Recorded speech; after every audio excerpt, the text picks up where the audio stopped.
BJD ଛାଡ଼ିଲେ ନିମାପଡ଼ା ବିଧାୟକ ତଥା ପୂର୍ବତନ ମନ୍ତ୍ରୀ ସମୀର ରଞ୍ଜନ ଦାସ। ବିଜେଡିର ପ୍ରାଥମିକ ସଦସ୍ୟ ପଦରୁ ସେ ଇସ୍ତଫା ଦେଇଛନ୍ତି। ସେ ତାଙ୍କ ଇସ୍ତଫା ପତ୍ର ଦଳର ସୁପ୍ରିମୋ ନବୀନ ପଟ୍ଟନାୟକଙ୍କ ନିକଟକୁ ପଠାଇ ଦେଇଛନ୍ତି।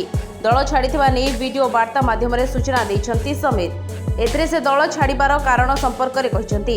ସେ କହିଛନ୍ତି 2006 ମସିହାରୁ ବିଜୁ ଜନତା ଦଳର ଜଣେ ଶୃଙ୍ଖଳିତ କାର୍ଯ୍ୟକର୍ତ୍ତା ଭାବରେ କାର୍ଯ୍ୟ କରି ଆସୁଛି।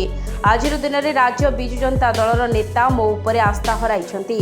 ନିମାପଡ଼ା ଗୋପ ବିଜେଡି ସଂଗଠନ ଉପରେ ଆସ୍ଥା ହରାଇଛନ୍ତି। ନେତା ଯେହେତୁ ମୋ ଉପରେ ଆସ୍ଥା ହରାଇଛନ୍ତି, ତେଣୁ ଦଳରେ ରହିବା ମୋ ପାଇଁ ଠିକ୍ ହେଉନାହିଁ।